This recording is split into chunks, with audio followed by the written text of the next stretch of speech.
सभ्यता को पढ़ लिया था। हड़प्पा सभ्यता को ही सिंधु सभ्यता के नाम से जाना जाता है। मोहनजोदड़ो, हड़प्पा और वहां से मिले उत्खनन में जो सामान मिले, जो वस्तुएं मिली, उनके बारे में हमने विस्तार से देखा। आज हम देखेंगे जो अन्य क्षेत्र है वहां के, उनमें से प्रसिद्ध जो कोट दीजी है, मेहरानगढ़ है, मेहरगढ़ जो पाकिस्तान में स्थित है, उनके बारे में विस्तार से देखेंगे। इसके अलावा जो भी सिंधु घाटी के और अन्य क्षेत्र है उनको देखेंगे। तो बिना किसी देरी के शुरू करते हैं आज का अपना सेशन। तो सबसे पहले हम देखते हैं कोट दीजी। कौन सा क्षेत्र देखते हैं? कोट दीजी सिंध प्रांत पाकिस्तान के खैरपुर जिले में स्थित है। ये कोट दीजी कहाँ स्थित है? सिंध प्रांत पाकिस्तान। पाकिस्तान का कौन सा प्रांत है? पाकिस्तान का सिंध प्रांत, खैरपुर जिला। जिला कौन सा इसका? खैरपुर जिला। इसका खोजकर्ता कौन था? 1935 में धुरे ने इसकी खोज की थी। किसने की थी? धुरे ने इसकी खोज की 1935 में। बाद में हम देखते हैं यहाँ से पत्र के बाणाग्र प्राप्त हुए हैं। जो पत्र के बाणाग्र प्राप्त हुए हैं, जो लोहे हुए तांबे के बाद में जो धातुओं के बाणाग्र मिले हैं, इससे पहले कि यहाँ पर कौन से कोट दीजी से पत्थर के बाणाग्र मिले हैं। पत्थर से क्या मिला है? बाण मिला है, जिसे पत्थर के बाणाग्र कहते हैं। इसके अलावा यहाँ से पत्थर की नींव वाले मकान मिले हैं। क्या मिला है? यहाँ से जो पत्थर की नींव वाले मकान मिले, पहले जो मकान मिले हैं वो बिना नींव के मिले हैं, और यहाँ से क्या मिले? पत्थर की नींव वाले मकान मिले हैं। और उत्खननकर्ता कौन है इनके? फजल अहमद। फजल अहमद ने इसकी खोज की थी। कोट दीजी की खोज किसने की? फजल अहमद ने कोट दीजी की खोज की। बाद में हम देखते हैं मेहरगढ़। मेहरगढ़ पाकिस्तान में स्थित है। स्थायी जीवन के प्राचीनतम साक्ष्य मिलते हैं। यहाँ से क्या मिलते हैं? स्थायी जीवन के प्राचीनतम साक्ष्य मिलते हैं। पहले जो भी स्थल मिले हैं वहां से ऐसा नहीं मिला है कि यहाँ पर क्या थी, यहाँ पर जो रहने वाले थे वो स्थायी रूप से रहते थे। तो यहाँ से क्या मिला है? स्थायी जीवन के साक्ष्य हमें मिले हैं। इसके बाद में देखते हैं यहाँ से नेहरू के साक्ष्य प्राप्त हुए हैं। पाकिस्तान वैसे भी नेहरू का जो देश कहलाता है, वो पाकिस्तान क्या कहलाता है? पाकिस्तान नेहरू का देश कहलाता है। यहाँ से नेहरू के साक्ष्य प्राप्त हुए हैं। मेहरगढ़ पाकिस्तान से भी नेहरू के साक्ष्य प्राप्त हुए हैं। इसके अलावा हम देखते हैं प्राचीनतम कृषक बस्ती के साक्ष्य मिलते हैं। यहाँ से क्या मिलते हैं? किसानों की बस्ती होने का प्रमाण मिलता है। कहां से? मेहरगढ़ पाकिस्तान से कृषक बस्ती यानी प्राचीनतम जो किसान बस्ती होती थी, वहां क्या साक्ष्य मिला है। अब हम देखते हैं सिंधु घाटी सभ्यता के ज्यादातर स्थल गुजरात से प्राप्त हुए हैं। जो सिंधु घाटी सभ्यता के जो स्थल है वो सबसे ज्यादा कहां से मिले हैं? सर्वाधिक गुजरात से प्राप्त हुए हैं। सिंधु घाटी सभ्यता के जो स्थल मिले हैं वो सर्वाधिक कहां से मिले हैं? गुजरात से प्राप्त हुए हैं। सिंधु घाटी सभ्यता नगरीय सभ्यता थी। कैसी सभ्यता थी? सिंधु घाटी सभ्यता एक नगरीय सभ्यता थी। समाज इनका मात्र सत्तात्मक था। पिछली क्लास में हमने देखा कि जो एक माता की मूर्ति मिली है, जिसमें से क्या निकला हुआ है? एक फूल, पेट से उनके फूल निकल रहा है। तो हमें क्या अंदाजा लगाते हैं, अनुमान लगाते हैं कि ये क्या है? मात्र देवी की मूर्ति है। तो यहाँ का जो समाज कैसा था? मात्र सत्तात्मक समाज था। अब हम देखते हैं जो भारत में इनके क्षेत्र कौन कौन से हैं। तो सबसे पहले जो उत्तरी क्षेत्र है वो है मांडा। कौन सा क्षेत्र है?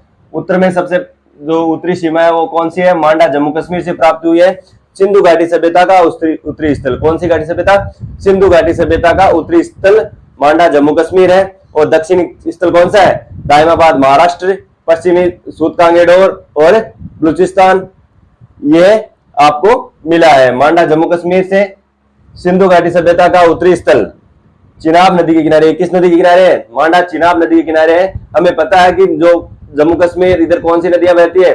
चिनाब, रावी, व्यास। तो चिनाब नदी के किनारे मांडा सभ्यता की उत्खनन हुआ है। यहाँ से त्रिस्तरीय हड़प्पा के साक्ष्य मिले हैं। यहाँ से क्या मिला है? त्रिस्तरीय हड़प्पा के साक्ष्य मिले हैं। हड़प्पा और सिंधु घाटी सभ्यता को हड़प्पा सभ्यता के नाम से जाना जाता है, क्योंकि सबसे पहले खोदा गया स्थल कौन सा था? हड़प्पा था। तो यहाँ से त्रिस्तरीय हड़प्पा के साक्ष्य मिले हैं। 3 स्तर यानी 3 बार क्या होती है ये सभ्यता निर्मित होती है, और 3 बार ही इनका क्या हो जाता है? पतन हो जाता है। तो इसे क्या कहा जाता है? त्रिस्तरीय हड़प्पा सभ्यता का यहाँ से साक्ष्य मिला है। क्या मिला है? यहाँ से त्रिस्तरीय हड़प्पा के साक्ष्य मिले हैं। अब हम देखते हैं रंगपुर। रंगपुर कहाँ स्थित है? अहमदाबाद गुजरात में। रंगपुर कहाँ स्थित है? अहमदाबाद गुजरात में, भादर नदी के किनारे। कौन सी नदी के किनारे है रंगपुर? भादर नदी के किनारे। इन स्थलों में एक विशेष बात है कि हमें क्या याद करना है? इनमें जो स्थल का नाम और उनकी जो नदी है उनके किनारे अगर पूछा जा सकता है, मिलान वाले क्वेश्चन आ सकते हैं कि रंगपुर कौन सी नदी के किनारे है, तो रंगपुर भादर नदी के किनारे है और अहमदाबाद गुजरात में यह स्थित है। खोजकर्ता कौन था? रघुनाथ राव। 1953 में इसकी खोज की। स्वतंत्रता प्राप्ति के बाद भारत में खोजा गया पहला स्थल क्या है? स्वतंत्रता प्राप्ति के बाद भारत में खोजा गया पहला स्थल कौन सा है? रंगपुर अहमदाबाद गुजरात। तो ऐसे क्वेश्चन पूछा जा सकता है कि स्वतंत्रता प्राप्ति के बाद भारत में खोजा गया पहला स्थल कौन सा है, तो रंगपुर 1953 में खोजा गया। बाद हम देखते हैं कि यहाँ से कच्ची ईंटों का ध्रुव मिला है। क्या मिला है, कच्ची ईंटों का ध्रुव मिला है। सिंधु घाटी सभ्यता के अन्य स्थलों पर ध्रुव पक्की ईंटों से मिले हैं। कहाँ के मिले हैं, पक्की ईंटों के ध्रुव मिले हैं। चावल के साग से मिले हैं। रंगपुर से क्या मिला है, रंगपुर से चावल के साग से मिले हैं और पक्की ईंटों का कच्ची ईंटों का ध्रुव मिला है। अन्य क्षेत्रों से क्या मिला है, पक्की ईंटों के ध्रुव मिले हैं। अब हम देखते हैं दायमाबाद। दायमाबाद भारत का दक्षिणतम बिंदु, सिंधु घाटी सभ्यता का जो दक्षिणतम बिंदु है वो कौन सा है, दायमाबाद महाराष्ट्र। कौन सा है, दायमाबाद महाराष्ट्र। और ये किस नदी के किनारे है, परवरा नदी के किनारे है। कौन सी नदी किनारे है, परवरा नदी के किनारे दक्षिणतम बिंदु है। और यहाँ से कांसे का रत्न मिला है। क्या मिला है, यहाँ से कांसे का रत्न मिला है। दायमाबाद महाराष्ट्र, परवरा नदी के किनारे, यहाँ से कांसे का रत्न मिला है। कहां से मिला है, दायमाबाद महाराष्ट्र से कांसे का रत्न मिला है। उसके बाद हम देखते हैं अलीपुर, अलीपुर मेरठ गुजरात, अलीपुर मेरठ यूपी। और ये कौन सा है, सिंधु घाटी सभ्यता का पूर्वी जो स्थल मिला है वो कौन सा है, पूर्व में जो स्थल मिला है सिंधु घाटी सभ्यता का वह अलीपुर यूपी मेरठ जिले में स्थित है। सिंधु घाटी सभ्यता का पूर्वी स्थल हिंडन नदी के किनारे। कौन सी नदी के किनारे है, ये हिंडन नदी के किनारे है। और यहाँ से मर्तमांडू से गिलहरी व मोर के साक्ष्य से मिले हैं। मर्तमांडू क्या होते हैं, मर्तमांडू जो मिट्टी के बने हुए बर्तन होते हैं उसे मर्तमांड बोला जाता है। और मर्तमांडू से क्या मिला है, गिलहरी और मोर के साक्ष्य से मिलते हैं। तो इससे हमें यह अनुमान लगाते हैं कि उस समय गिलहरी व मोर भी पाए जाते थे। तो मर्तमांडू से जैसे अगर चित्र कैसे उकेरे जाएंगे, चित्रकार जैसा देखेगा वैसा ही चित्र उकेरेगा। तो मर्तमांडू पर चित्र मिले, इसका यह हो सकता है कि यहाँ गिलहरी और मोर भी पाए जाते हैं। तो पूर्वी क्षेत्र कौन सा हो गया, आलमगीरपुर यूपी, मेरठ सिंधु घाटी सभ्यता का पूर्वी स्थल हिंडन नदी के किनारे है। और यहाँ से गिलहरी व मोर के साक्ष्य मिले हैं मर्तमांडू के ऊपर। वो कौन सा है, रोपड़। रोपड़ कहाँ स्थित है, रोपड़ पंजाब में स्थित है, सतलज नदी के किनारे। कौन सी नदी के किनारे, सतलज नदी के किनारे पंजाब में स्थित है। और इनकी खोजकर्ता कौन था, यगदत्त शर्मा ने इसकी खोज की 1955-56 में। जो रोपड़ है पंजाब में स्थित है, उसकी खोज किसने की, यगदत्त शर्मा ने 1955-56 में। मानव के साथ कुत्ते को दफनाने का साक्ष्य मिला है। मानव के साथ कुत्ते को दफनाने का साक्ष्य मिला है। यहाँ से तांबे के जो तांबा है, तांबे का साक्ष्य मिला है, तांबा धातु का यहाँ से साक्ष्य मिला है। कहां से मिला है, रोपड़ पंजाब से तांबा धातु के साक्ष्य मिलते हैं। अब हम देखते हैं बनावली। बनावली कहां मिला है, हिसार हरियाणा से। खोजकर्ता RS बिष्ट 1973 से 34वीं में। यहाँ से मिट्टी के हल्का खिलौना मिला है। मिट्टी के हल्का खिलौना कहां से मिला है, बनावली हिसार हरियाणा से। ऐसे क्वेश्चन पूछा जा सकता है कि मिट्टी के हल्का खिलौना कहां से मिला है, तो हिसार बनावली हिसार से यह मिला है। जो के साक्ष्य मिले हैं, तांबे की बाणाग्र मिले हैं। जो के साक्ष्य यहां से क्या मिले, बनावली से जो के साक्ष्य मिले हैं, तांबे के बाणाग्र मिले हैं। पहले हमने पत्थर के बाणाग्र देखे, अब हम देख रहे हैं कि तांबे के बाणाग्र मिले। कहां से मिले, बनावली हिसार से तांबे के बाणाग्र मिले हैं। तिल व सरसों के ढेर के साक्ष्य मिलते हैं। एक जगह से ऐसा मिला है कि तिल व सरसों के ढेर के साक्ष्य मिलते हैं। तो यहाँ से क्या मिलता है, हमें तिलहन के बारे में जानकारी मिलती है। तिलहन और तिल और सरसों के ढेर के साक्ष्य मिलते हैं। कहां से मिलते हैं, बनावली हिसार हरियाणा से। बनावली हिसार हरियाणा से क्या मिलता है, कुत्ते के साथ। जो बनावली हिसार से क्या मिलता है, खोजकर्ता RS बिष्ट 1973-74 में इसकी खोज की थी। यहां से मिट्टी का हल्का खिलौना, तांबा के बाणाग्र और जो के साक्ष्य तिल व सरसों के ढेर के साक्ष्य मिलते हैं। नेक्स्ट है राखीगढ़ी। राखीगढ़ी जिंद जिला हरियाणा। राखीगढ़ी कहां से खोजा गया, जिंद जिला हरियाणा से। जिंद जिला हरियाणा से। धोलावीरा के बाद सिंधु घाटी सभ्यता का सबसे बड़ा स्थल, अगर हम देखते हैं स्थलों में तो सबसे बड़ा स्थल कौन सा है, धोलावीरा।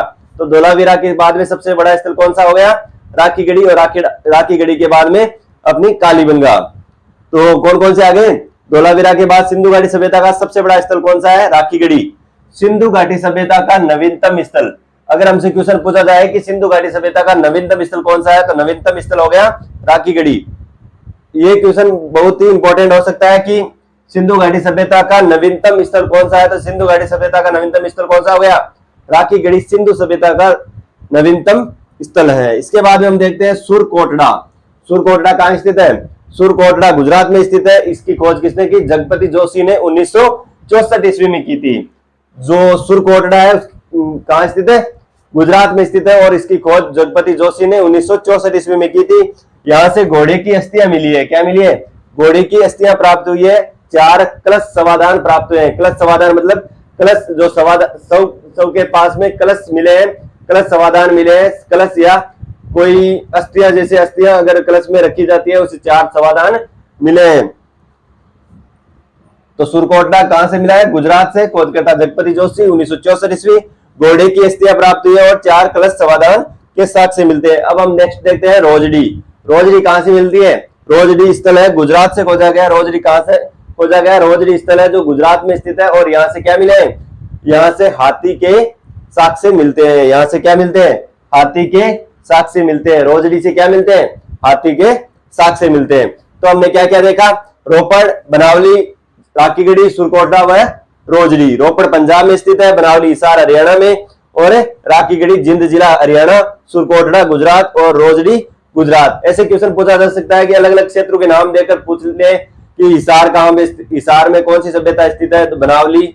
और राखीगढ़ी कहां स्थित है? सुरकोटड़ा कहां स्थित है? आपका रोजड़ी कहां स्थित है? आदि क्वेश्चन हमसे पूछे जा सकते हैं। तो मैं आपके लिए जो इंपॉर्टेंट क्वेश्चन है उनकी श्रृंखला भी जल्द लेकर आऊंगा। तो ये मालवण कहां से मिला है? सूरत गुजरात से मिला है, ताप्ती नदी के किनारे। कौन सी नदी किनारे? ताप्ती नदी के किनारे। सिंचाई के लिए नहरों के साथ से मिले। यहाँ से क्या मिले? सिंचाई के लिए नहरों के साथ से कहां से मिले? ताप्ती नदी के किनारे सिंचाई से नहरों के साथ से मिले। और सबसे ज्यादा नहरों के साथ से कहां से मिले? सबसे ज्यादा नहरों के साथ से मेहरगढ़ पाकिस्तान से हमें मिला है। मालवण सूरत गुजरात से क्या मिला है? ताप्ती नदी के किनारे सिंचाई के लिए नहरों के साथ से मिले हैं। अब हम देखते हैं जो वेरी वेरी इंपॉर्टेंट जो अपना स्थल है वो है धोलावीरा। क्या है धोलावीरा? पिछली क्लास में हमने पढ़ा कि जो अभी जो जस्ट अपना राखीगढ़ी था उसमें पढ़ा था कि सबसे जो बड़ा है वह धोलावीरा स्थल है और उसके बाद में राखीगढ़ी। तो हम देखते हैं कच्छ का रण गुजरात में स्थित है। धोलावीरा कहां स्थल मिला है? कच्छ का रण गुजरात से मिला है।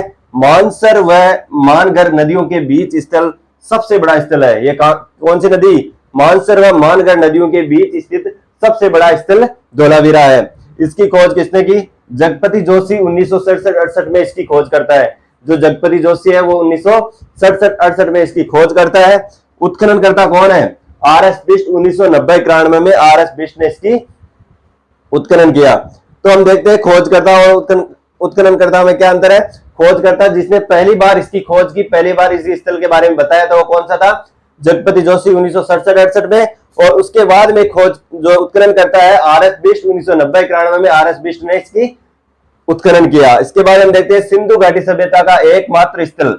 सिंधु घाटी सभ्यता का हम एकमात्र स्थल देखते हैं जहां से क्या मिले? त्रिआवासीय, जो 3 आवासीय 3 भागों में विभाजित है। जो आवासीय व्यवस्था थी वो 3 भागों में विभाजित थी। तो हमने क्या देखा?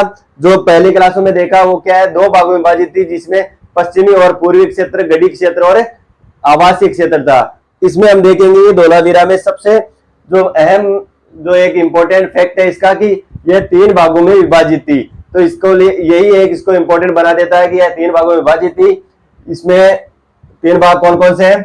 गढ़ी क्षेत्र 1 नंबर भाग आ गया, दूसरा शासन वर्ग संरक्षक, तीसरा आवासीय क्षेत्र। गढ़ी क्षेत्र में कौन से लोग आ जाते हैं? गढ़ी क्षेत्र में ऐसे लोग जो गढ़ या पोर्ट में रहते थे और शासन करते थे। क्या करते थे? शासन करते थे। उसके बाद नेक्स्ट हम देखते हैं शासन वर्ग या संरक्षक। ऐसे वर्ग आ जाते थे जिसमें राजा के बाद में जो सैनिक होते थे, जो शासन करते थे, जो राजा के अंडर में काम करते हैं और जनता के बीच में कड़ी होती थी। क्या होती थी? शासन और जनता के बीच में जो कड़ी का काम करते थे वो कौन से थे? शासक वर्ग या संरक्षक वर्ग, जिनके द्वारा इन पे शासन किया जाता था। इनका लगान और कर वसूल करते थे और राजा तक पहुंचाते थे। तो राजा का क्षेत्र कौन सा हो गया? गढ़ी क्षेत्र राजा का। इसके बाद में संरक्षक जो इस पे शासन करते थे। और आवासीय जीवन, ये कौन सा आ गया? आवासीय जीवन, जहां पर आम जनता निवास करती थी उसे क्या कहते हैं? आवासीय जीवन। तो ये पहला स्थल है धोलावीरा जहां से 3 आवासीय जीवन की हमें व्यवस्था मिलती है, जिसमें 3 आवासीय व्यवस्था कौन कौन सी मिलती है? पहला है गढ़ी क्षेत्र, दूसरा संरक्षक या शासन वर्ग और तीसरा है आवासीय जीवन। तीसरा आवासीय जीवन पूर्वी क्षेत्र में और पश्चिम में गढ़ी क्षेत्र, बीच में शासन वर्ग संरक्षक। जो जनता और राजा के बीच में काम करते थे, शासक वर्ग संरक्षक वर्ग, उनके लिए भी है कि यहाँ पर क्या मिलता है? आवासीय व्यवस्था हमें देखने को मिलती है। इसके बाद जो इंपॉर्टेंट फैक्ट है वो है यहाँ से हमें एक सूचना पट मिला है। क्या मिला है? यहाँ से एक सूचना पट मिला है जिसमें इस पर 9 अक्षर अंकित है। इसमें सूचना पट है, उस पर क्या अंकित है, 9 अक्षर अंकित है। तो ऐसा एकमात्र स्थल है जहां से सूचना पट मिला है, वो कौन सा स्थल है, धोलावीरा से में एक सूचना पट मिला है। बहुत से कंपटीशन एग्जाम में ऐसा पूछा गया है कि ऐसा कौन सा स्थल है जहां से सूचना पट मिला है, तो ये कौन सा स्थल है, धोलावीरा है, जहां से सूचना पट मिला है और उस पर क्या अंकित है, 9 अक्षर अंकित है। इसके बाद हम देखते हैं यहाँ से खेल स्टेडियम मिला है, यहाँ से क्या मिला है, खेल स्टेडियम मिला है, यहाँ से कृत्रिम जलाशय मिला है और ये संस्कृति 7 चरणों में मिलती है। यहाँ इसकी संस्कृति जो धोलावीरा की संस्कृति है वो 7 चरणों में बनी और बाद में बिखर गई। तो 7 चरणों में इसका निर्मित और निस्सार का हमें यहाँ से साक्ष्य मिलता है। इसके अलावा कृत्रिम जलाशय मिलता है, यहाँ से खेल स्टेडियम मिला है और इस पर 9 अक्षर मिलते हैं। मैं आपको बता दूं कि पूरी जो सिंधु घाटी सभ्यता है उसके 40% इसकी क्वेश्चन आने की संभावना रहती है, क्योंकि सबसे ज्यादा इंपॉर्टेंट अगर सिंधु घाटी सभ्यता में हड़प्पा मोहनजोदड़ो के बाद में ये धोलावीरा है, सबसे इंपॉर्टेंट क्वेश्चन इसमें से पूछे जाएंगे। तो एक बार फिर से देखते हैं, कच्छ का रण गुजरात में मानसर व मानगढ़ नदियों के किनारे स्थल है, सबसे बड़ा स्थल है। इसकी खोज किसने की, जगपति जोशी ने 1967-68 में, उत्खनन करता RS बिष्ट 1990-91 में उत्खनन किया RS बिष्ट ने। इसके बाद में सिंधु घाटी सभ्यता का एकमात्र स्थल जहां से त्रि आवासीय व्यवस्था मिलती है, जिसमें पश्चिम में गढ़ी क्षेत्र, बीच में शासन वर्ग या संरक्षक क्षेत्र और तीसरा है कौन सा क्षेत्र आ गया, आवासीय जीवन का क्षेत्र। यहाँ से एक सूचना पट मिला है जिसपे 9 अक्षर मिलते हैं। सूचना पट यानी कोई बोर्ड मिला है सूचना देने के लिए, उसमें कितने अक्षर मिलते हैं, 9 अक्षर मिलते हैं। इसके अलावा यहाँ से एक कृत्रिम जलाशय मिलता है और एक खेल स्टेडियम मिलता है। यह विशेषता इसको बहुत इंपॉर्टेंट बना देती है कि यहाँ से क्या है, यूनिक जो विशेषता हमें मिलती है वो है सूचना पट मिला है। यहाँ से कोई सी भी सभ्यता ऐसी नहीं है जहाँ से सूचना पट मिला है, खेल स्टेडियम मिला है और कृत्रिम जलाशय मिला है। इसके अलावा ये संस्कृति 7 चरणों में निर्मित और बाद में लोथल, जो इंपॉर्टेंट धोलावीरा के बाद में सबसे जो इंपॉर्टेंट रहता है वह है लोथल। लोथल की खोज कहाँ की गई, अहमदाबाद गुजरात से। लोथल की खोज कहाँ से हुई, अहमदाबाद गुजरात से, भोगवा नदी के किनारे। लोथल किस नदी के किनारे स्थित है, भोगवा नदी के किनारे, अहमदाबाद गुजरात से इसकी खोज हुई। इसकी खोजकर्ता कौन थे, रघुनाथ राव। 1957 में इसकी खोज की। रघुनाथ राव को SR राव भी कहा जाता है। यहाँ सिंधु घाटी सभ्यता का बंदरगाह था। यहाँ पर क्या है, यह सिंधु घाटी सभ्यता का बंदरगाह था। ये जो इंपॉर्टेंट आपके लिए फैक्ट है वो क्या है, यह सिंधु घाटी सभ्यता का बंदरगाह था। यह सिंधु घाटी सभ्यता क्या था, बंदरगाह था। एक नगरीय व्यापारिक केंद्र था, इसलिए इसे सिंधु घाटी सभ्यता की व्यापारिक राजधानी भी कहा जाता है। सिंधु घाटी की सभ्यता की हम अगर राजधानियां देखें तो सबसे जो व्यापारिक राजधानी कौन सी है, लोथल सिंधु घाटी सभ्यता की व्यापारिक राजधानी कहा जाता है, क्योंकि यह व्यापारिक केंद्र था इसलिए इसे व्यापारिक राजधानी भी कहा जाता है। नाप तोल का पैमाना, यहाँ से क्या मिला है, यहाँ से हमें नाप तोल का पैमाना मिला है। हम ऐसे इसके अनुमान लगा सकते हैं कि यहाँ से क्या मिला है, नाप तोल का साक्ष्य मिला है, ताकि यहाँ से क्या हो, यहाँ से माल आ जाता होगा, इसलिए नाप तोल का साक्ष्य मिला है, क्योंकि यहाँ से बंदरगाह मिले हैं। बाद हम देखते हैं पारस की मुद्रा मिली है। जो पारस देश है वहां की क्या मिली है, मुद्राएं मिली है। तो हम अनुमान लगा सकते हैं कि इनके बीच क्या होता था, आयात या निर्यात का काम होता था। किसके बीच, लोथल व पारस के बीच में। चावल के अवशेष मिले, यहाँ से 3 युगल समाधियां मिली है। यहाँ से क्या मिली है, 3 युगल समाधियां मिली है। युगल यानी पति पत्नी दोनों की या स्त्री पुरुष दोनों की समाधियां मिली है। 3 युगल समाधियां यहाँ से मिली है। और हाथी जो हाथ से आटा पीसने की क्या मिली है, आटा पीसने की चक्की मिली है। यहाँ से हाथ से आटा पीसने की जो पहले वाली हाथ से आटा पीसने वाली चक्की होती थी वो मिली है यहाँ से। इसके अलावा मनका बनाने का कारखाना मिला है। यहाँ से क्या मिला है, मनका बनाने का कारखाना मिला है। घोड़े की मर्त मूर्ति मिली है, मर्ण मूर्ति, जो घोड़े की जो मिट्टी की मूर्ति यहाँ से मिली है। क्या मिली है, घोड़े की मिट्टी की मूर्ति यहाँ से मिली है। इसके अलावा यहाँ से गढ़ी क्षेत्र व नगर के एक ही दीवार से सटे हुए थे। क्या थे, जो गढ़ी क्षेत्र वह जो नगर था वो एक ही दीवार से घिरा हुआ मिला है। इसके अलावा इसे लघु हड़प्पा या लघु मोहनजोदड़ो भी कहा जाता है, क्योंकि हड़प्पा व मोहनजोदड़ो के बाद में सबसे ज्यादा प्रसिद्ध जो स्थल है वो है लोथल। बाद में हम देखते हैं इससे प्राप्त जार का चित्र मिला है। जार पर क्या मिला है, जार पर चोंच में मछली दबाए चिड़िया एवं पेड़ के नीचे खड़ी लोमड़ी का चित्र मिला है, जो पंचतंत्र की लोमड़ी की कहानी के सादृश्य मिलता है। क्या मिलता है, यहाँ से एक जार मिला है, जार के ऊपर एक चिड़िया बैठी हुई है और अपनी चोंच में क्या दबाई हुई है, मछली दबाई हुई है। चोंच में मछली दबाई हुई, जार के ऊपर चिड़िया बैठी हुई है और एक लोमड़ी का चित्र मिला है, जो हमें पंचतंत्र के सादृश्य कहानी से देखने को मिलता है। ये क्वेश्चन बहुत से एग्जामों में पूछा गया और बार बार रिपीट होता है कि जार पर चोंच में मछली दबाए चिड़िया एवं नीचे खड़ी लोमड़ी का चित्रांकन किस सभ्यता से मिला है या किस स्थल से मिला है? तो ये हमें कहां से मिला है? लोथल स्थल से मिला है। सिंधु घाटी सभ्यता के स्थल लोथल से मिला है। इसके बाद में एक बार फिर से हम देखते हैं लोथल अहमदाबाद गुजरात में स्थित खोज हुई भोगवा नदी के किनारे। इसकी खोज किसने की? रघुनाथ राव ने 1957 में इसकी खोज की। सिंधु घाटी सभ्यता का जो सब बंदरगाह था ये नगरीय व्यापारिक केंद्र होने के कारण इसे नगरीय राजधानी भी कहा जाता है, व्यापारिक राजधानी भी कहा जाता है। यहाँ से क्या मिले हैं? यहाँ से नापतोल का पैमाना मिला है और यहाँ से क्या मिला है? पारस की मुद्राएं मिली है, चावल के अवशेष मिले हैं और 3 युगल समाधियां मिली है। पारस की मुद्राएं, चावल के साक्ष्य और 3 युगल मुद्राएं मिली है। इसके अलावा हाथ से आटा पीसने की चक्की मिली है, मनका बनाने का कारखाना और घोड़े की मर्ण मूर्ति मिली है। क्या मिली है? घोड़े की मिट्टी की मूर्ति मिली है। यहाँ से गढ़ी क्षेत्र व नगर एक ही दीवार से सटे हुए मिले हैं, गिरे हुए मिले हैं। इसे लघु हड़प्पा या लघु मोहनजोदड़ो कहा जाता है। अगर क्वेश्चन ऐसे पूछा जाए कि लघु हड़प्पा व लघु मोहनजोदड़ो किसे कहा जाता है, तो लोथल को लघु हड़प्पा व लघु मोहनजोदड़ो कहा जाता है। इसके अलावा यहाँ से मछली दबाए चिड़िया मिली है। जो सेशन आपको कैसा लगा? आशा करता हूँ कि बहुत अच्छा लगा होगा। और कल जो अपनी कालीबंगा सभ्यता की जो होने वाली है क्लास बहुत इंपॉर्टेंट होने वाली है, क्योंकि वह राजस्थान और भारत दोनों की तरफ से ही क्या है बहुत ही इंपॉर्टेंट अपनी क्लास होने वाली है। तो इसको देखना ना भूले और अगर अच्छा लगा हो तो अपने कमेंट बॉक्स में जरूर बताएं और इसकी पीडीएफ प्राप्त करने के लिए हमारे टेलीग्राम चैनल को जरूर ज्वाइन कर ले। टेलीग्राम चैनल का जो लिंक है जो आपको डिस्क्रिप्शन बॉक्स में मिल जाएगा। इसके अलावा अपने दोस्तों को शेयर करें और कमेंट करें। Thank you for watching. पढ़ते